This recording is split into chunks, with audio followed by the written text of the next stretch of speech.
Welcome to The Explainer. Today, we're diving into a growth lever that honestly feels almost like magic.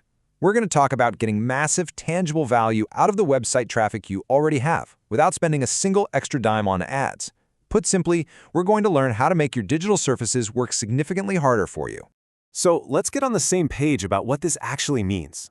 Conversion rate optimization, or CRO, is really just getting more of your existing visitors to do what you want them to do. Whether that is clicking a button, signing up for a trial, or making a purchase, CRO is all about scientifically maximizing your current audience. We're not pouring more and more money into top-of-funnel marketing here. We are rigorously optimizing what we already own. Now, there's a quote that completely shifted my perspective on this. Most CRO work is friction removal, not persuasion addition. We literally need to start treating friction like a physical villain in our user's journey. Friction is anything: an extra form field, a slow page load, a really confusing button that makes taking an action harder than actually needs to be. So our job isn't always to convince users to act. A lot of the time, it's simply getting out of their way.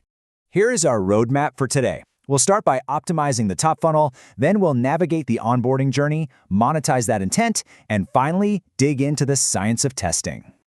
Let's jump right into Section 1, optimizing the top funnel. When we're talking about Page-CRO, we're looking at everything above and below the fold that can either build momentum for the user or create that friction we just talked about. We're looking at your layout, the copy, exactly where you place your calls to action, and crucial trust signals like security badges and customer logos. But it's a real balancing act, especially with things like exit intent pop-ups. Pop-up CRO is a delicate art, right? It can capture attention and build trust instantly, but if you tip the scales and time them poorly, you risk annoying your visitors so much that they bounce entirely, which obviously does way more harm than good.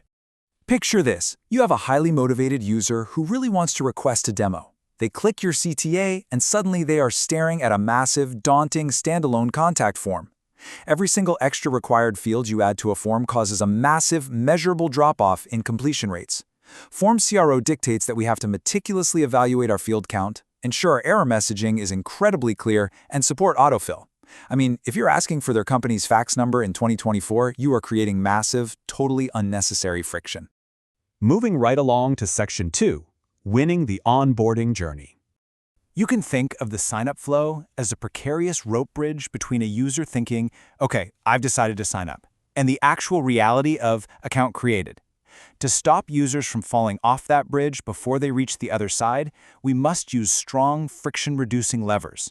We're talking about social logins, single sign-on, incredibly clear progress indicators, and most importantly, deferring any non-essential questions until after the account is set up. Just let them in the door first. But getting them in the door is only half the battle. This leads directly into onboarding CRO. Have you ever signed up for a new tool only to be dropped into a completely blank, empty dashboard? It is totally paralyzing. A beautifully frictionless sign-up flow that just drops a user into an empty state is still a massive failure. You have to guide users directly to their aha moment, that exact point where they experience the real value of your product. This right here is where most SaaS trials are actually won or lost. You get them there faster using empty state guidance, setup wizards, first-run checklists, and sample data so they literally don't have to start from scratch. Which brings us to Section 3, monetizing proven intent. Welcome to Paywall Upgrade CRO. Now, this is distinctly different from optimizing a general pricing page, and that's because of one massive factor. At this stage, the user has already experienced your value. Your job here is converting proven intent, not creating it from thin air. When a user hits a locked feature, we optimize that moment through really smart in-app upgrade prompts that clearly communicate what's behind that lock and why it matters. We use appropriate urgency triggers, and we frame the price to reduce sticker shock at the exact moment they're being asked to pull out their credit card. And finally, Section 4, the science of testing. This next realization hit me pretty hard. Without a proper A/B test setup infrastructure, meaning defining hypotheses, tracking the right events, calculating sample sizes, and using tools like Growthbook, PostHog, or Optimizely, you aren't really optimizing at all. Every single CRO change you make without this infrastructure is really just a guess dressed up as a result. We need strict science here, not just intuition. And true science starts with a rock-solid hypothesis. You get to become a bit of a digital detective. Using tools like heat maps from Hotjar or session recordings from Microsoft Clarity, you can literally watch where users are getting stuck. You find where the friction lives, and then you structure your guess. Something like, If we change this button label, then sign-up conversions will improve, because users are currently getting confused by the vague wording. This formula forces you to predict the why before you just start throwing random variants at a wall to see what sticks. Once you have your hypothesis, you set up the test. It's essentially a duel, using the most fundamental vocabulary of CRO. In one corner, you have your control, the reigning champion, the current unchanged version of your page. And in the other corner, your variant, the new challenger you've designed specifically to slash away that friction. Now, I know you might be tempted to test absolutely everything all at once. The headline, the image, the CTA color, all simultaneously. This is called a multivariable test. While it's incredibly powerful, heed the big red stop sign here. Because it tests combinations of variables rather than just one single thing at a time, it requires massive traffic volumes to yield trustworthy data. For most early-stage companies, you simply do not have the volume to make this worth it. Stick to simple A/B tests first. So, the crucial, absolute, holy grail in all of this testing is statistical significance. Whether you aim for a 95% confidence level or something similar, this number represents pure mathematical confidence. It proves that the difference in performance between your control and your variant is a real behavioral change, and not just random, lucky noise in the data. But this brings us to a really vital constraint: sample size.